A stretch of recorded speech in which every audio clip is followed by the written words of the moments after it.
Thank you for the invitation. It is our great privilege and our great honor to participate in this summit, in this conference.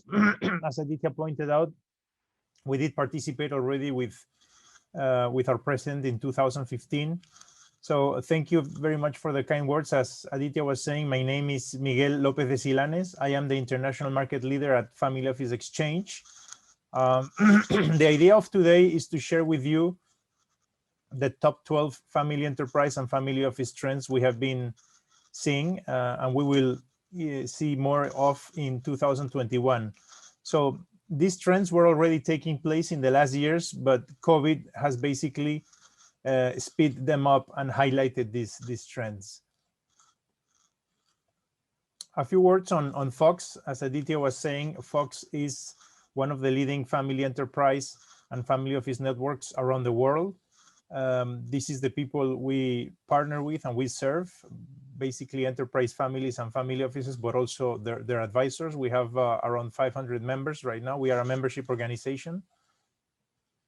And we help these members to become successful over the long run. So we focus on strategic issues like these ones you see: vision, strategy, next generation education, setting up your family office, investment and cost benchmarks, best practices around investing, around philanthropy, and so forth.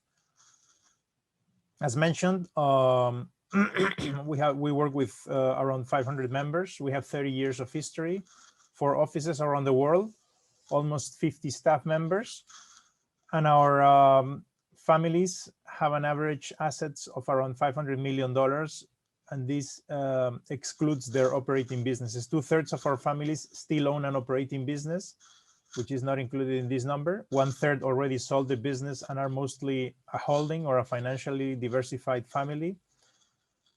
And however, the range is very big. We have families that, have 50 million and other families that have 25 billion. So I would say the driver to join an organization like this is not whether you reach a threshold of assets, but more if you have reached a level of complexity that requires, talking to other families around the world to see how they are organizing and getting best practices, right? And I want to leave you with this quote because we believe that becoming successful over the long run has a methodology, has a science behind it, right? In this case, it has to start with alignment, togetherness and a common vision. Like we say, the harder I work, the luckier I get. So what are the 12 trends? These are the 12 trends we will cover briefly. As Aditya was mentioning, the idea is to also have 15 minutes in the end for a Q&A and a discussion. All of you are experienced family members and experienced advisors. So happy to have a chat in this respect. Some of the trends are connected to, crisis and opportunity. Other of the trends are connected more with family office, with investments, and others more with family, right? I think those 4 would be the headlines: crisis and opportunity, family office, investments, and family. Those are the 4 more or less sections. So let's start first with crisis management. Indeed, COVID has highlighted the need for families to work in crisis mode, right? And the crisis mode we are experiencing is not here, is not a one-off thing.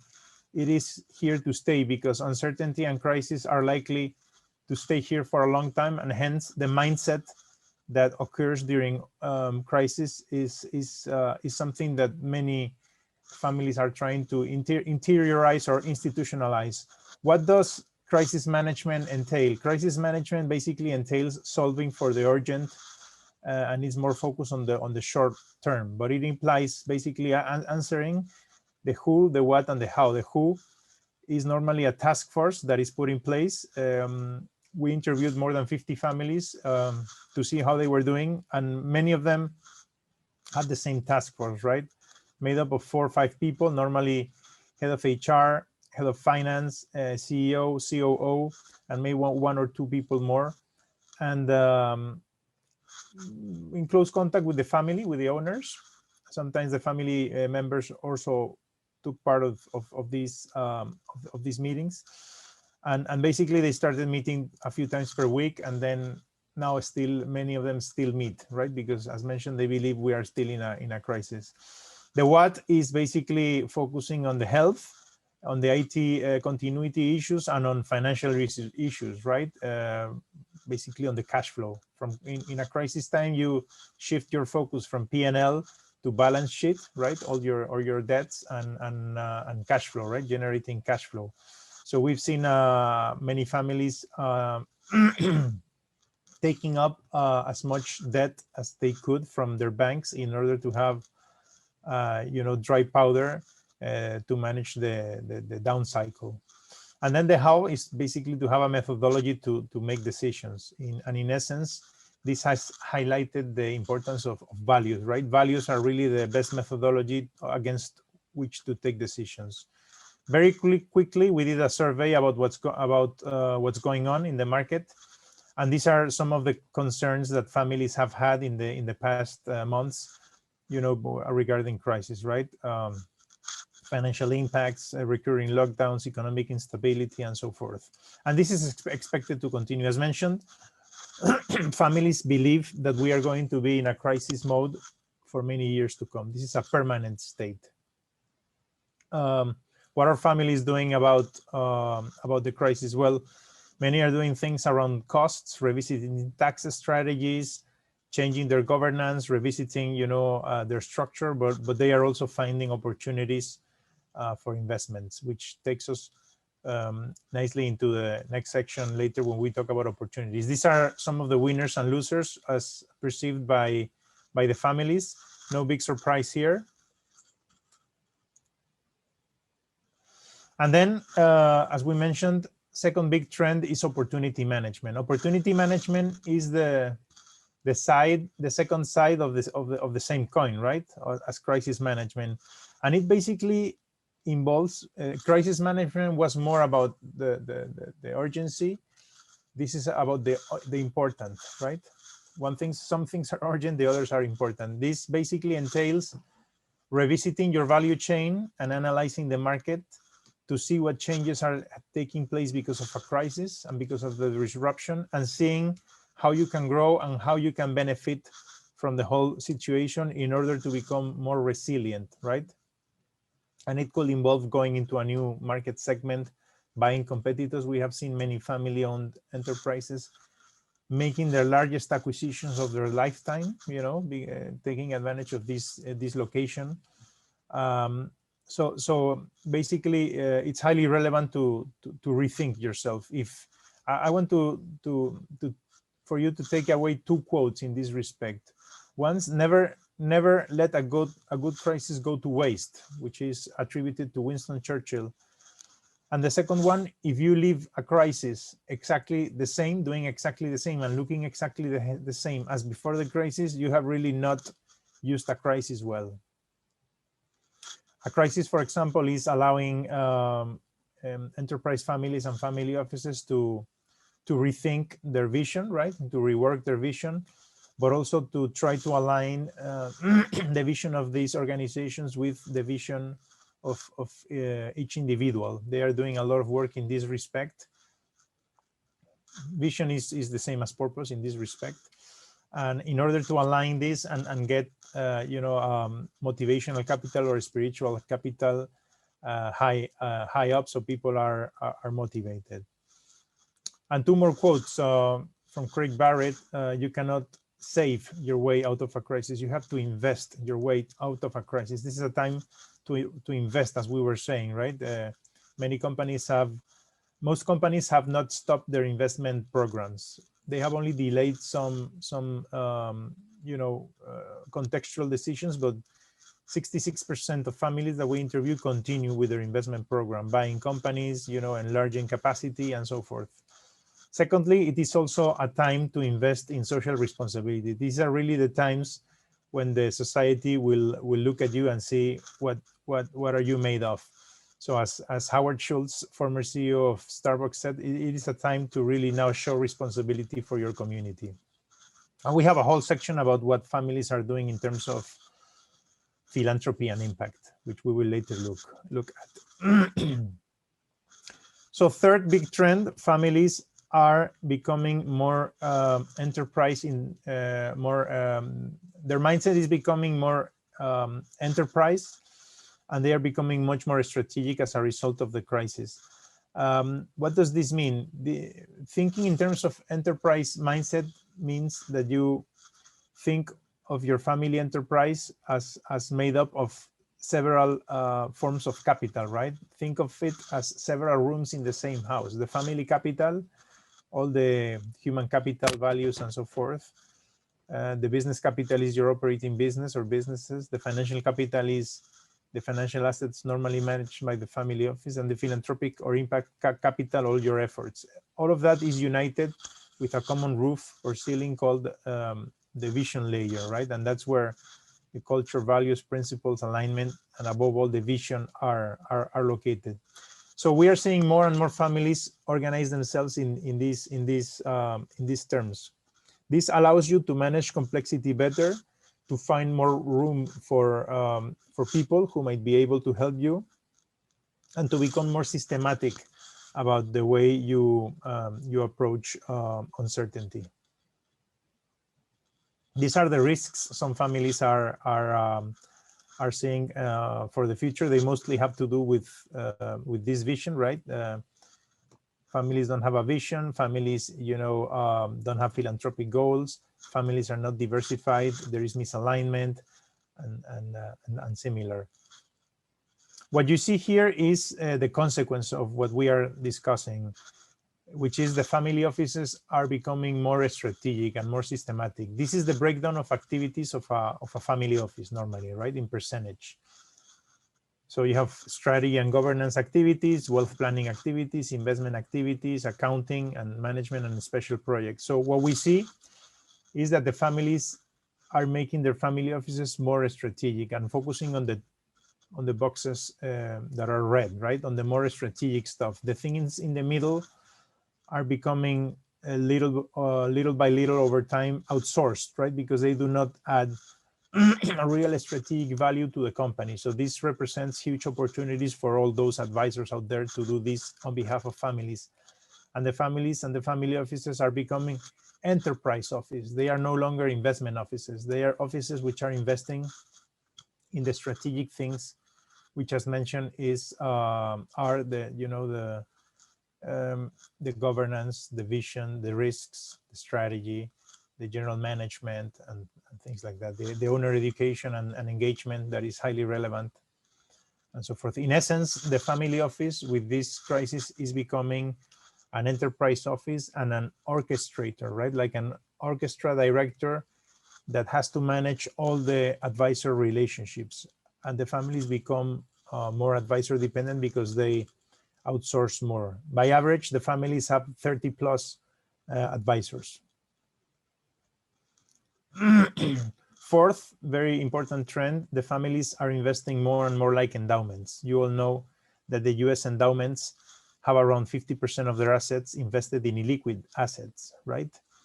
And families are no different. As time goes by, we see the percentage of assets that are illiquid and private, such as the ones you see here in red and purple, real estate, private equity, and agricultural land and natural resources, becoming more and more relevant for the family offices.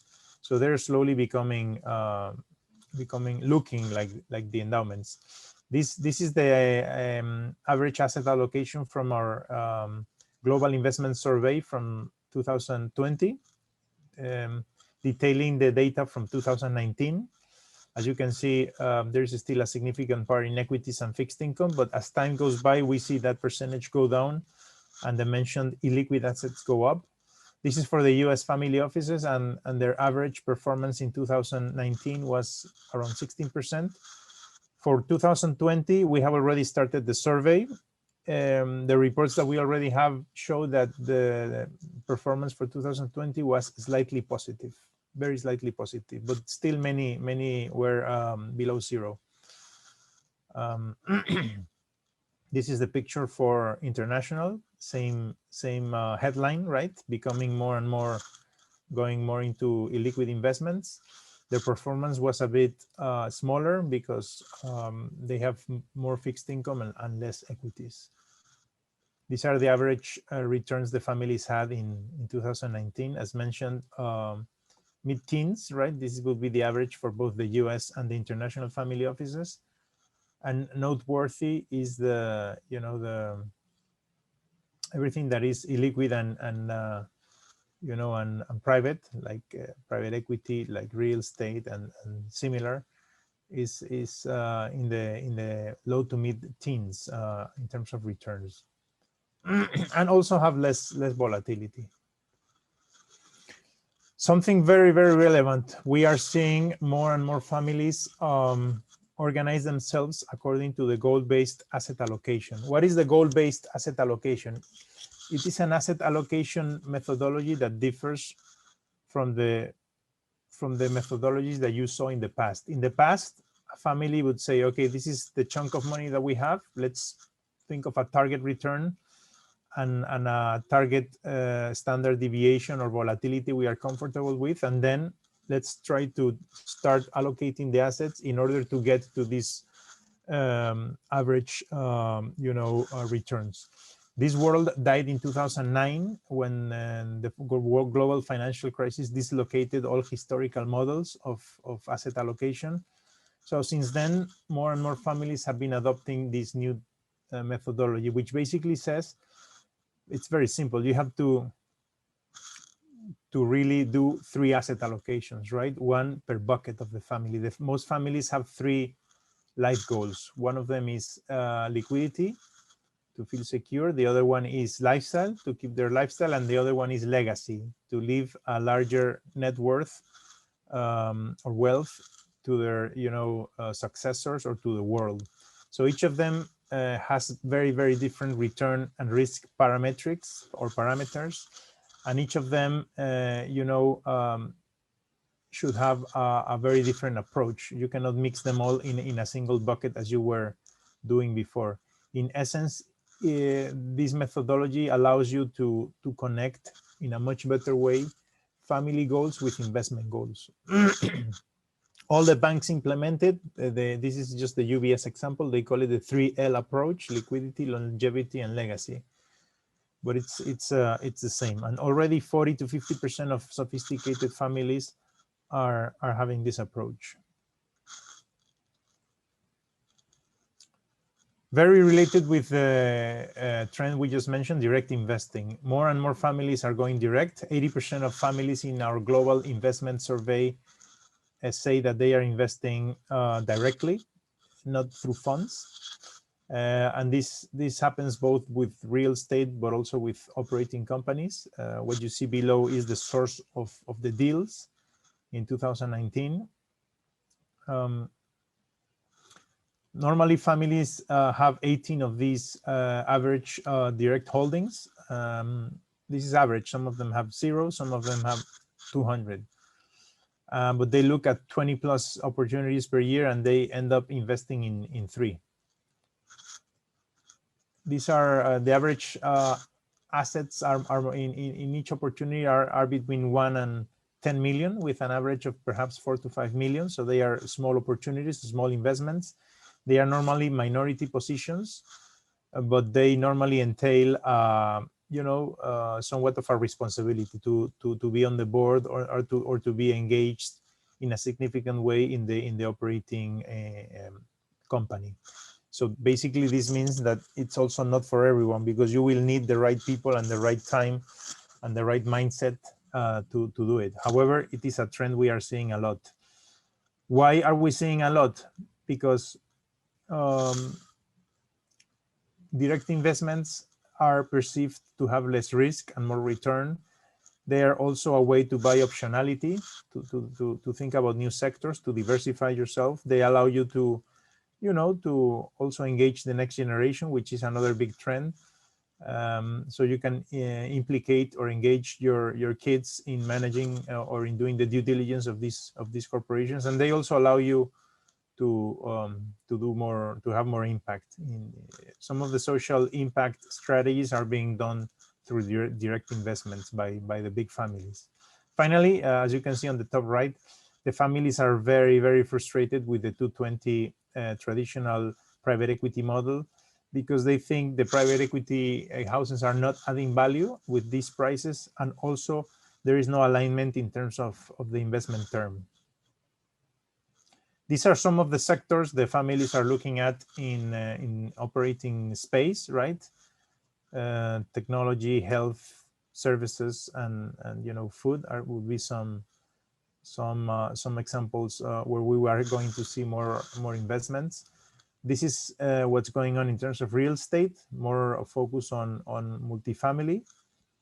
Perhaps hospitality is the one more damaged, obviously, but there's still a lot of activity. One of our member families just bought a hotel chain because they think that eventually the tourism will return.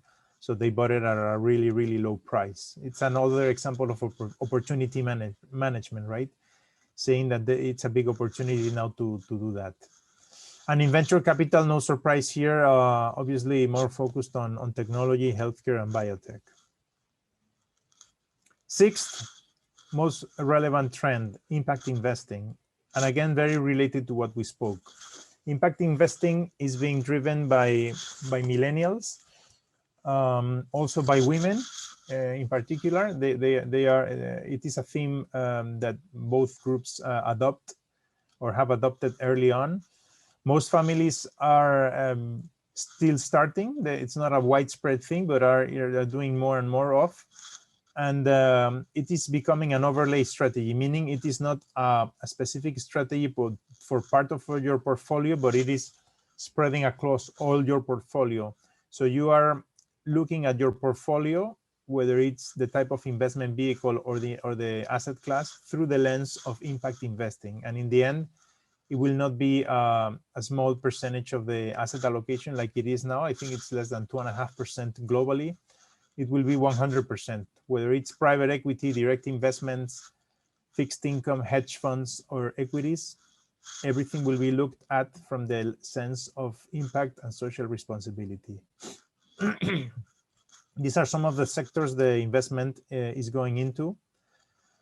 As you can see, a lot is related to sustainability, right? Things like environment, resources, education, energy, and so forth. Seventh key trend, strengthened governance. The truth is we have seen a big surge in requests from families to help them becoming stronger from this situation. Why? Because everybody realized, or COVID unveiled, that everybody was really fragile, that we live in a world of high fragility, and people had not realized that. Everything was like a house of cards. So families are working more and more to strengthen their governance. As an example, they are working also to strengthen their vision, to revisit their values, and to do many more things around resilience. This is an example. Everybody's looking at more and more at how the boards are doing. They're doing performance analysis of the boards. They're also having new types of committees as part of the governance. These are some examples. The investment committee was a typical one, but we now have committees like the strategic committee, the family learning committee, the succession committee, the opportunity committee. These are very, very important committees, part of the board, of the family office board or the family enterprise board, that are more and more prevalent. More and more families are also becoming professionalized in terms of how they perform investments. They have more and more have an investment committee, and more have more formality around it. What we see here is that families don't outsource 100% of the investment function. They retain the head of the investment function, probably it's a CIO, but they also outsource a big part of it. So most of them, many of the members of the investment committee are outsourced, normally MFOs, multifamily offices, or external advisors, and then other former investment specialists. And then the execution of the investment function is also totally outsourced. A few, institutions still keep their own portfolio managers, but that is a thing of the past because the world is so complex. And with this situation of uncertainty, more and more families, as mentioned before, are becoming strategic. And this is one of the things they are mostly outsourcing. This is the governance of a very sophisticated family. If you don't look like this, don't worry, because few people do, unless you're big. But it gives you a hint of where the family's governance is going to, right? Obviously, you have an assembly, and then a shareholders council or a family council, and then the usual family office. In this case, it's already become a family enterprise office. And below you have all those rooms in the house that we discussed before, right? The family capital or education or entrepreneurial ventures thing, the various businesses, the family office, the foundation, and so forth.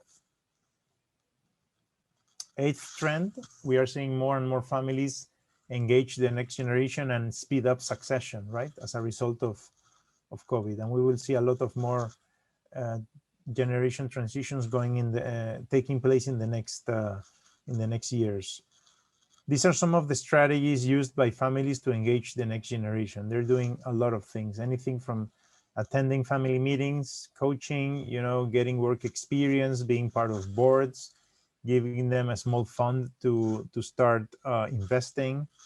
It's not here, but it's also highly relevant to have your next generation members be part of the overall vision, right? When you update the vision, which in the past families used to update the vision every 15 years, now we see it every 5 to 10 years because of the uncertainty and the change. You quickly need to adapt the vision, right? So it's highly relevant to engage your next generation members in that process and to allow them to be heard, because otherwise they will not be engaged. And it is them, after all, who are going to be present managing this entity or this enterprise family in the future. So it makes no sense to implicate them for something they will have to be responsible for.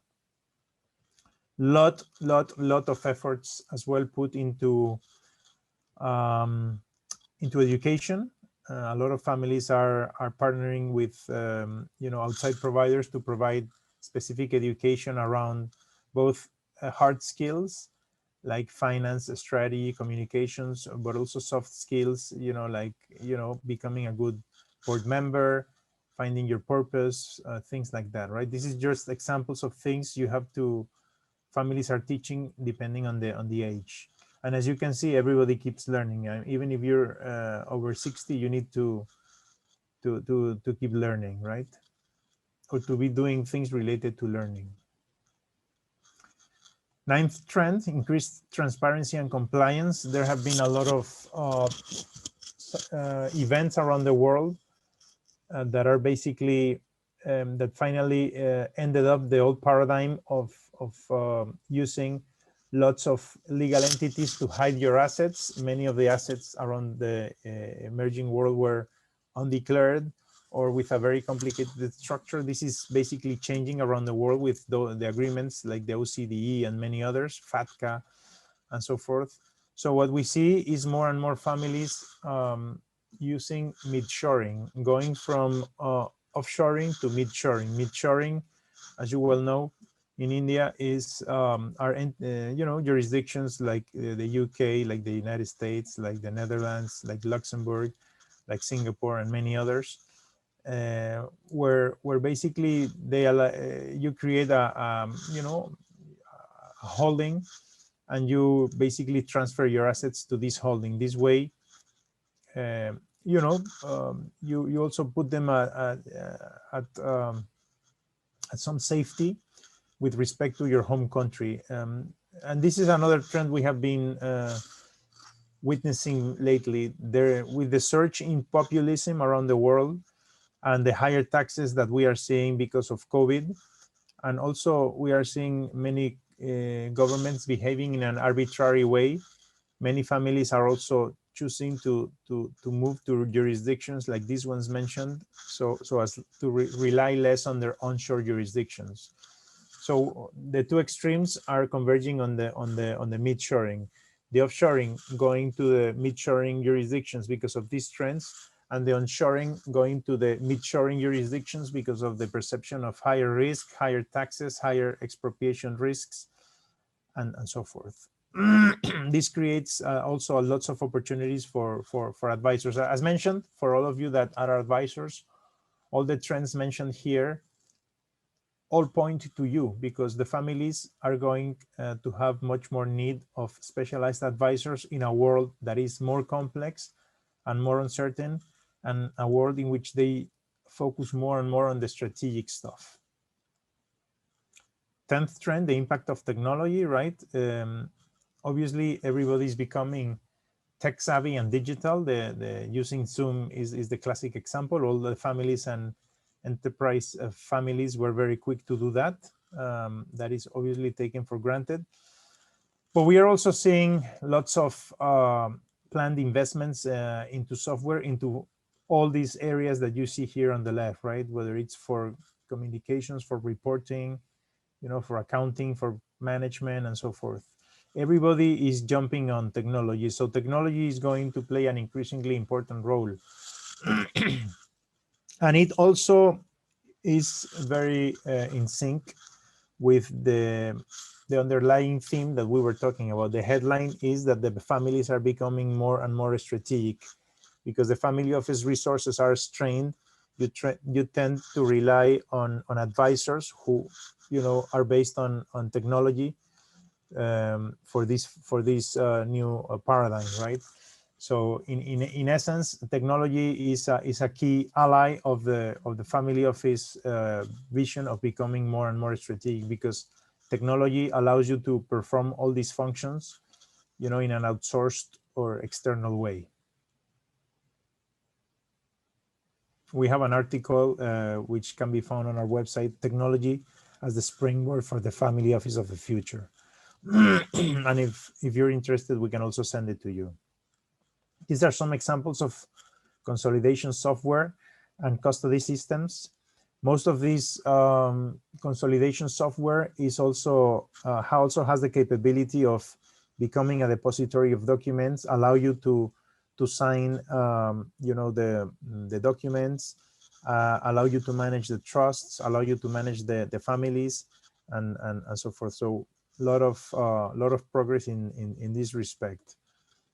These are two examples of software that allow you to allow the family to communicate themselves, right? They are like a Facebook of for families, right? One is Trusted Family, the other one is Sumitas. They also have many other modules that can allow you to help your family, right? In other cases, in some cases, to build your family tree, to become a depository of documents as well, to have interactive meetings in a secure way. We know of a family that has had its family assembly and its 200 plus members through these systems. And, and what we heard is that they worked very well. Obviously, they were not online for 10 hours per day. They were doing small breakout groups every 2 hours, but in general, it worked well.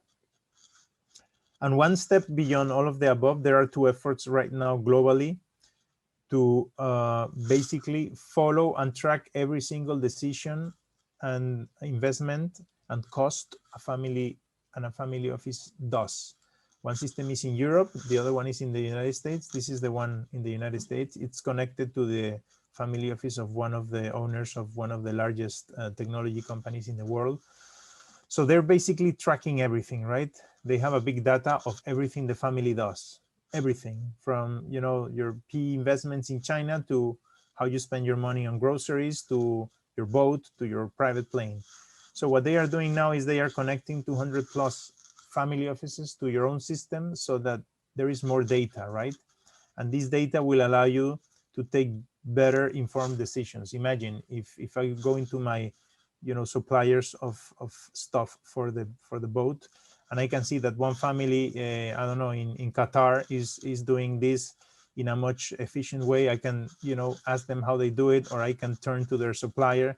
So this is going to create a lot of pricing pressure for advisors, and it is going to make families more strategic and take more smart decisions. I think eventually technology may completely revamp the family office advisory world, making many of us, if we do not adapt, absolutely redundant.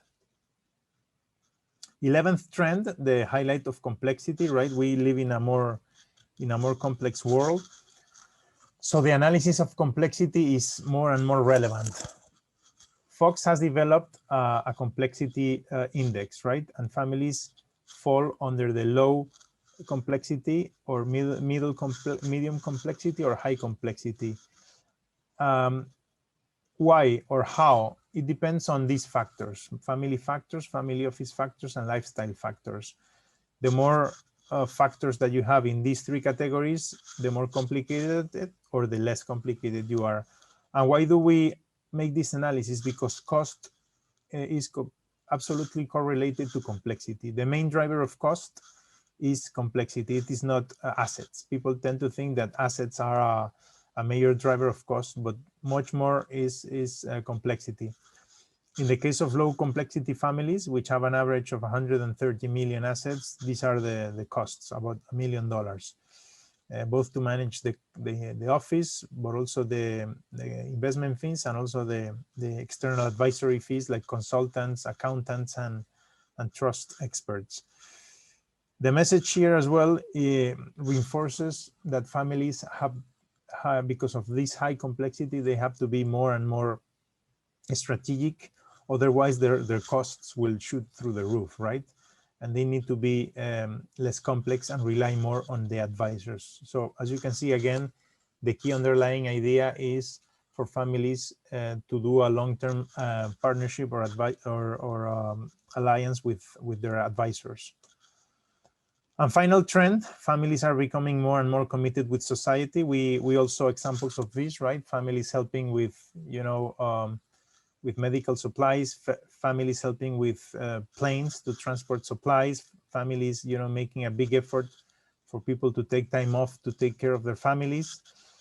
This is a complete new paradigm, and this is here to stay, right? But even more so than COVID related, we were already seeing this embracing of impact for society. These are examples that show you this, right? More and more money being assigned to philanthropic causes, more and more efforts, whether it's financial contributions or board participation or volunteering and so forth. Many families already have this philanthropic or impact capital arm, normally a foundation headed by family members to try to make an impact. But even more so than that and deeper than that, it's what we are seeing is families looking at their whole value chain and seeing that everything is consistent with having an impact in society. It's of no use if you donate $5 million to a cause and then with your operating business, you're underpaying your workers, or you're making them work, extra hours, or you're damaging the environment. So families are revisiting all these activities to try to have these activities aligned to their values and to positive impact in society, right? Which is good news. These are some of the causes the families are helping. They're mostly still local, right? Connected to their local community, as you can see in the top row. So they relate to education, arts, culture, infrastructure. But in general, you see it across the board, families are doing lots of impact activities in every single aspect of life. These are examples of impact families, many examples across the board. And in Chile, for example, we heard of a firm that moved the property, 25% of the property of its fishing company to the workers, as a way to get them engaged and as a gesture in this, situation of crisis.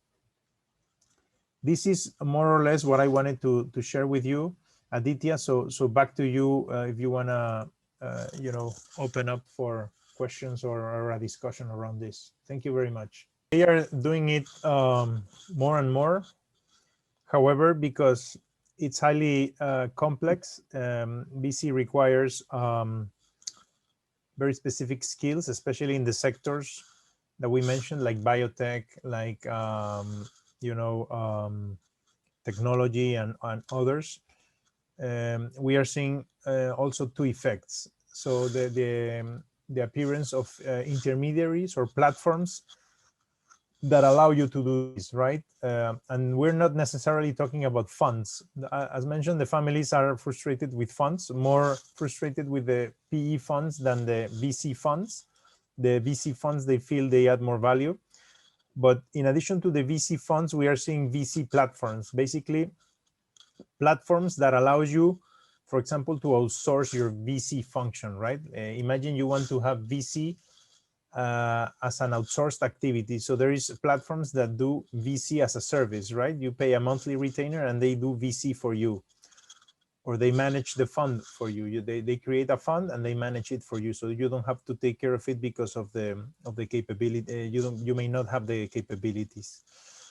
The same thing happens with impact investing. Some families do not feel they have the capabilities inside, so they outsource this function to platforms. And there are already like 20 plus platforms in Europe where families come together, and there is a few specialists that put together deals, and families pay a percentage, or either a retainer or a percentage of the assets that they put into these projects, and the specialists manage them. So to answer Sanjeev, yes, we are seeing more and more direct, but also we are seeing more and more direct through platforms like the ones mentioned. So the next question, Miguel, is from Munish. How is cyber risk being managed in single family offices? It is extremely relevant. We did not mention it in the technology discussion, but it is extremely relevant. We have a whole team of people devoted to this. Everybody's worried about it. In our survey, it shows that half of the families reported a cybersecurity incident in 2019. We think that the other half, they also had a security incident, but they didn't know about it. So we think that 100% of our families are having security incidents, cybersecurity incidents. Why? They are not as prepared as the corporates. The corporates are far more prepared and have put much more money. So the hackers or those people wishing to take advantage of the situation are turning to the families, which have weaker defenses. So our insistence is that everybody please work on this in this respect. We have working groups. We have a special council focused on this. So yeah, absolutely, highly relevant. Okay. Next question is from again Sanjeev. How's Fox and their members, your members, geared up for this? Yeah, so the key in one of the key issues, I think that one of the two leading issues to do when you say about geared for this, I guess Sanjeev is referring to M&A and direct VC investing, because it's a follow-up question. So basically, there are two issues, right? The first one is finding the deals, and the second one is managing the deals in the right way. So as mentioned, one way is to use platforms, right? As mentioned, there are many direct investing platforms. But what is Fox doing about this? Because more and more families want to see deals, and sourcing the deals is a key issue. What we have created is a direct investing network. It's already made up of 200 families. And in this network, the families or financial sponsors show the deals that they think could interest the families. Many of them come directly from the families and are too large for families. So families want to, syndicate some of the investment and open it up in smaller tickets for other families, and they can do it through the direct investing network. We are also creating a much wider ecosystem of direct investing players that includes people who can manage the investments, people who can do the due diligence, people who can help you with the legal structures and so forth, in order to become the one-stop shop for direct investing for families in an in-house way. I don't know if this answers a little bit what Sanjeev is asking. The platform is open to posting deals. It is right now closed to only the members. You will have to become a member of Fox to be able to post deals. And we have two memberships. One is family office membership, and the other one is advisor membership. So happy to take that discussion offline and give you a hand with that. In general, it is the priority of all families to invest directly, and many of them do join this direct investing platform and ask for direct investing platforms or players who can help them. Yeah, it is the biggest issue, because all of them are doing it or want to do it, but not all of them have the capabilities. So it is up to us as advisors and up to you as well to bridge that gap. Sure. So Miguel, one question from my side. You're an entirely membership driven organization. So how difficult or easy is it to sustain the interest of the members year after year? And how's the renewal ratio for you? And how it's been over the last decade or so since Fox? I mean, more than that, I'm sure, since Fox has been operating. I would say, Aditya, the ratio is around 80 to 90%, 80% in the States, 90% internationally. The retention ratio. Why? I would say two key things. First one is you have to develop a lot of knowledge, research, best practices, and trends to inform the clients on an ongoing basis. But because the world is more uncertain and more complex, that gives you a lot of room to work on these things and to help your clients in this respect. It's hard to navigate all of these by yourself. The family offices are very lonely, and they think that the advisors are just trying to sell them whatever solutions. So they're very, very careful in that respect. And the second thing that I would recommend is to rely more on introductions. A network or an advisor organization will create a lot of value for clients by just introducing clients, because in many of the families and also the advisor clients want to talk with themselves rather than with us, right? They want to know what other people are doing, how they are implementing, how they are doing, what solutions are they seeing, and so forth. So really, we don't have to be the protagonists. We're just intermediaries. The families are really the protagonists of this, and we have to, make much more introductions than we think. My personal goal is to introduce each family member, each family that is a member of Fox, to at least 20 other families, so that they can learn from each other and eventually do business with each other. It's not about us, it's about them.